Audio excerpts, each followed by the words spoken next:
भील के खिलाफ में बोले, पारेला के खिलाफ में बोले, गावित के खिलाफ में बोले। इस देश के आधे आदिवासियों के बारे में उन्होंने बोला है और पूरे आदिवासियों के बारे में तो बड़ी अचानक अचंभित करने वाली बात बोला है कि भारत में आदिवासी नहीं रहते हैं। अरे भारत का संविधान बोलता है कि जो अनुसूचित जनजाति के लोग हैं वही इस देश के आदिवासी हैं। ये डॉक्टर बाबा साहब अम्बेडकर ने जयपाल मुंडा के सवाल पे बोला कि ये अनुसूचित जनजाति के लोग हैं, यही आदिवासी है। भारत के सर्वोच्च न्यायालय ने 2010-2011 में बोला कि tribes are the aboriginal people of India, ये इस देश के मालिक हैं, इनको मालिक होने का सम्मान मिलना चाहिए, उनको संयुक्त राष्ट्र संघ में आदिवासी होने का अधिकार मिलना चाहिए। ये बात सुप्रीम कोर्ट ने बोला। अरे इस देश में सुप्रीम कोर्ट बोलता है भगवान राम यहां पैदा हुए, बोले भाऊ, तो देश के लोग मान लेते हैं। सुप्रीम कोर्ट ये बोलता है कि आदिवासी इस देश के मालिक हैं, इनको मालिक होने का सम्मान मिलना चाहिए, देश के लोग नहीं मानते, प्रधानमंत्री भी नहीं मानते। एक ही कोर्ट के दो फैसले, एक को मानने का और एक को नहीं। क्या ऐसा कोई देश में हो सकता है क्या? लेकिन भारत में हो रहा है। इसी बात को लेकर नागपुर में आने वाले 15 अक्टूबर को अंतरराष्ट्रीय सम्मेलन हम लोग ले रहे भाई, जिसका नेतृत्व शरद पवार साहब करने वाले, हमारे पैट्रॉन करने वाले हैं, जिसमें भारत के 19 राज्य के लोग आएंगे, विश्व के 8 देशों के लोग आएंगे और वीडियो कॉन्फ्रेंसिंग में करीब करीब 6 देशों के लोग आपके साथ में रहेंगे। यह पहली बार हो रहा है कि अफ्रीका का आदिवासी, ऑस्ट्रेलिया का आदिवासी, इराक का आदिवासी, इटली का आदिवासी, फ्रांस का आदिवासी भारत के आदिवासियों के लिए खुल के सामने आ रहा है। ये पहली बार हो रहा है। मैं आप सब लोगों को 15 अक्टूबर का सामाजिक निमंत्रण देता हूं और ये बता देना चाहता हूं कि ऐसा सम्मेलन 1993 के बाद में भारत में हुआ ही नहीं। और वो सम्मेलन का पीछे जो हमको प्रेरणा मिली है वो पवार साहब की मिली है, मैं इसलिए उनको मानता हूं। साथियों, जिस जगह पे हम लोग आए हैं, जिस पोली चबूतरे के बारे में हम लोग बात कर रहे हैं, पूरे शिवाजी महाराज की हिस्ट्री में, शिवशाही की हिस्ट्री में मेरे को एक उदाहरण बता दीजिए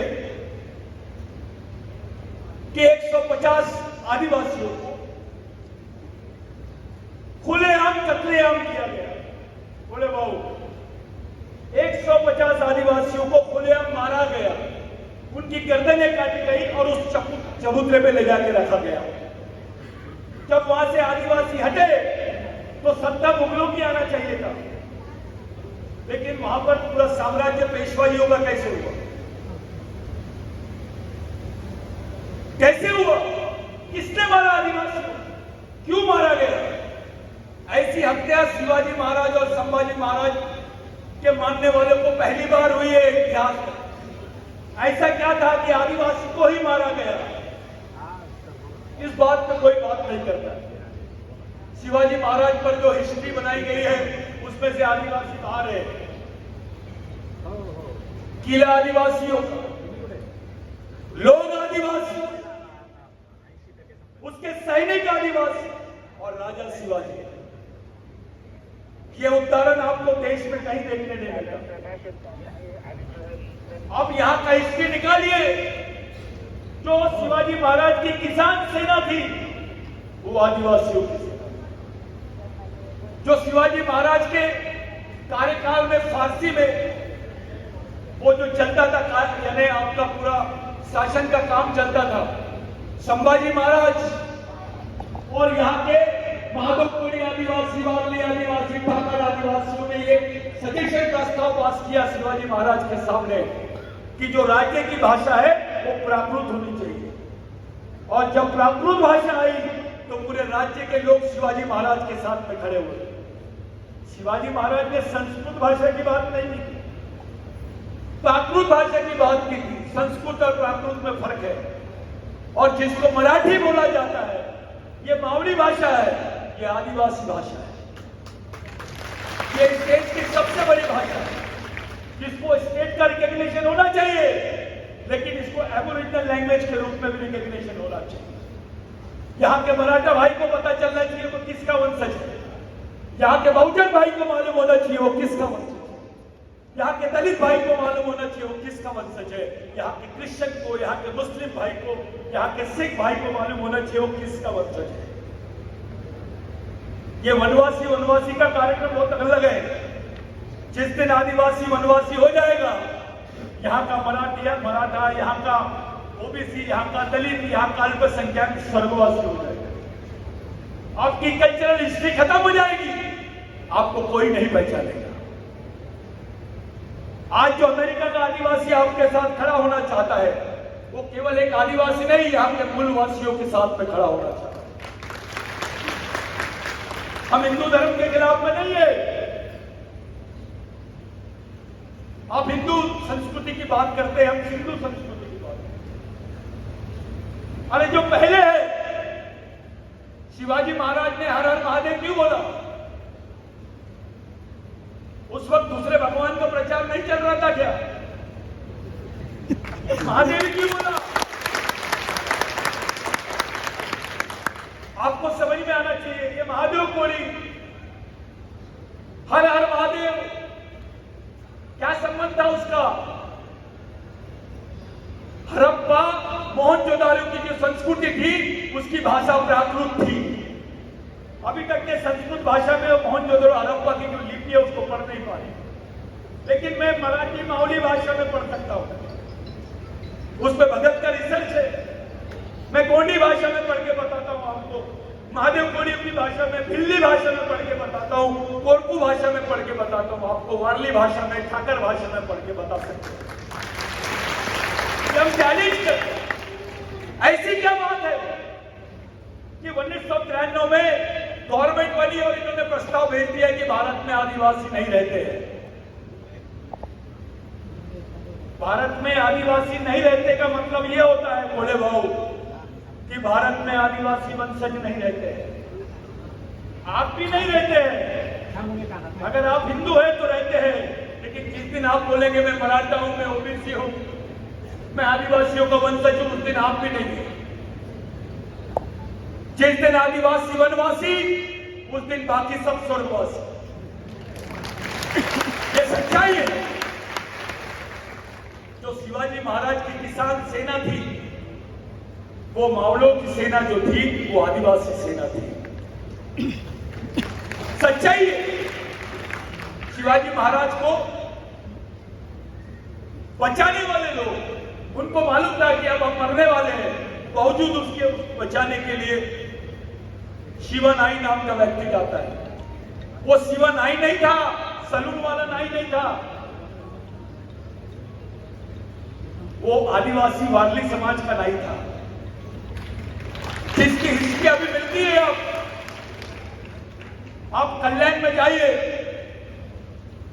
वहां पर एक क्षेत्र है, नदी है, जहां पे लोग घूमने जाते हैं,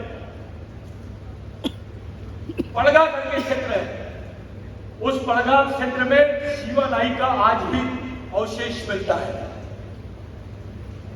जो संघर्ष चालू है, वो संघर्ष पहचान के लिए है, वो अस्तित्व के लिए है।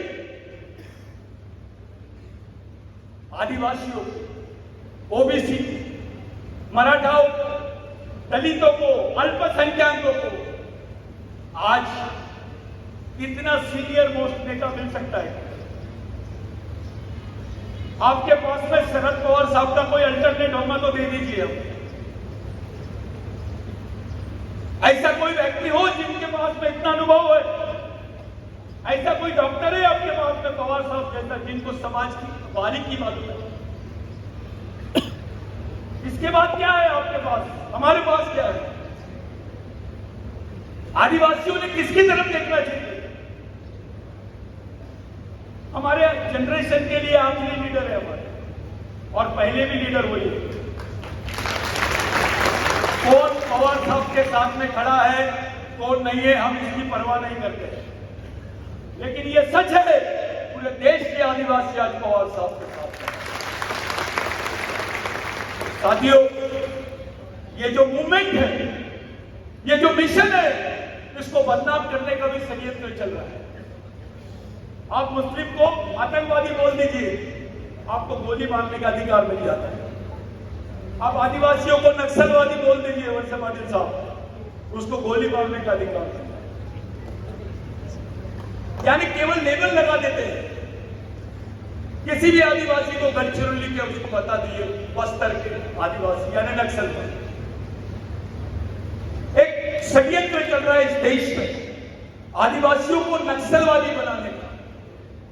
उनकी पहचान नक्सल, अब आदिवासी क्षेत्र नहीं बोलते उसको, नक्सलवादी क्षेत्र बोलते। वहां पैसा नक्सल विकास क्षेत्र के नाम से आता है, आदिवासी विकास क्षेत्र के नाम से नहीं जा रहा है। आपको एक संबोधन किया जा रहा है, वनवासी, नक्सलवादी, ये एक ही रूप के शब्द है। नक्सलवादी आदिवासी हो सकता है, लेकिन आदिवासी नक्सलवादी नहीं हो सकता। मेरे लिए, आपके लिए, इस संगठन के लोगों के लिए, मंच में जितने नेता बैठे हैं, चिरवड़ साहब हो या बहुत सीनियर नेता वत्स पाटिल साहब हो, कोले जी हो या बाकी सब लोग जो पवार साहब के साथ में खड़े हैं, आप लोग तो रहेंगे, लेकिन ये जो हुजूम है, ये जो आंदोलन है कि आदिवासियों को संयुक्त राष्ट्र संघ में मूल निवासी का दर्जा मिलना चाहिए, ये आंदोलन पवार साहब के नेतृत्व में पूरे देश भर चलेगा। और देश भर नहीं, हम विदेश में भी लेके जाएंगे पवार साहब। क्योंकि संगठन को, बिरसा ब्रिगेड को मानने वाले केवल भारत में ही नहीं है। अभी साउथ अफ्रीका में बिरसा मुंडा की, राघोजी भांगरे की, टंटेभिल की जयंती मनाई जाती है। पाकिस्तान में जयंती हुई है, क्योंकि बॉर्डर एरिया गुजरात का जो है, वहां टंटेभिल की जयंती हुई है। कुछ लोगों को हजम नहीं हो रहा है, लेकिन वो दूर नहीं है। अमर बाबू साउथ अफ्रीका में संभाजी महाराज की जयंती करके बताएंगे। शिवाजी महाराज के वंशज, अपने आप को तथाकथित वंशज बोल रहे होंगे, वो नहीं। शिवाजी महाराज के ओरिजिनल वंशज आदिवासी है। शिवाजी महाराज का जो प्रशासन था, वो आदिवासी संस्कृति के हिसाब से चलता था। शिवाजी महाराज के प्रशासन में मातृसत्तक पद्धति का इस्तेमाल किया जाता था, इसलिए जिजाऊ माता को पूरा कार्यभार सौंपा गया। ये है उसके पीछे की वास्तविकता। वहां महिलाओं को जितना इम्पोर्टेंट नहीं था, उतना ज्यादा पुरुषों को जितना महत्व नहीं था, उससे ज्यादा महत्व महिलाओं को। शिवाजी महाराज ने अपने सरदार के हाथ पैर काट डाले थे। कोई जब युद्ध होता था, लूट लेते थे, तो उनके महिलाओं पर बहुत अत्याचार होता था। किसी सैनिक ने शिवाजी महाराज के किया तो उसके हाथ काट डाले शिवाजी महाराज ने, और उसको दंडित किया। ये प्रेरणा कहां से आई? ये मनुवादी प्रेरणा नहीं है। बाबूराव शर्मा के को चंद्रपुर के एक ही दिन में फांसी और पीपल के झाड़ में लटका दिया गया। जो सजा संभाजी महाराज को दी गई, बाबूराव शर्मा के को फांसी देने के बाद में ये चूने में, रसायन में डाल दिया गया, उनकी बॉडी को पूरा गला दिया गया, चूने की भट्टी में डाल दिया गया। जो संभाजी महाराज के साथ में हुआ है, वो आदिवासी वीरों के साथ में हुआ है। राघोजी भांगरे, उनके पिताजी स्वतंत्र सेनानी, उनकी माताजी स्वतंत्र सेनानी, उनके दादाजी स्वतंत्र सेनानी, बताइए मेरे, और सब शहीद हो गए। ऐसा वंश है क्या भारत में? बाप भी स्वतंत्र सेनानी, मां भी, दादा भी, भाई भी, काका भी। ये उदाहरण आपको आदिवासियों में मिलता है। आने वाले 15 तारीख को, 15 अक्टूबर को जब कोई आदमी अमेरिका से देश में आ सकता है, ऑस्ट्रेलिया से आ रहे हैं, तो आप जुन्नर से नागपुर आ सकते हो अपनी मांग के लिए। ये आंदोलन है भाई, इस आंदोलन को जिंदा रखना अपना प्रथम कर्तव्य है।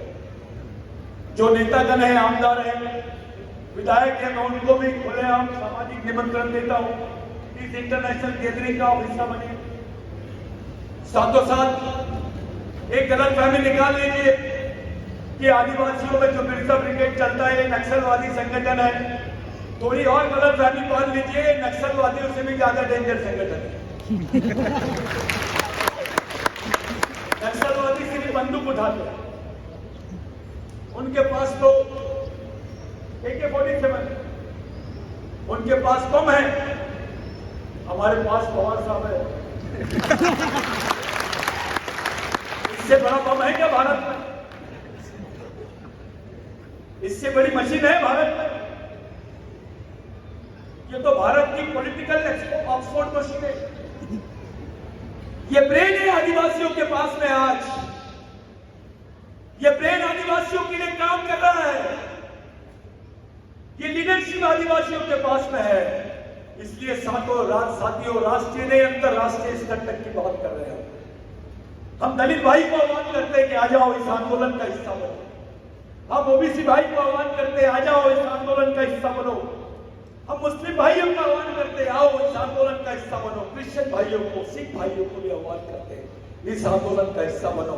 और खास करके मराठा भाइयों को भी आह्वान करते हैं कि आप इस आंदोलन का हिस्सा बनो ना बनो, कुछ दिन बाद आपको बनना ही पड़ेगा। अभी आदिवासी को मारे हैं, इसके बाद दूसरा नंबर मराठा है वेटिंग लिस्ट में, उसके बाद में OBC। इतना ही होगा, हम पहले मरेंगे, बाद में आप लोग मरेंगे, लेकिन इंस्टॉलमेंट में मरेंगे सब।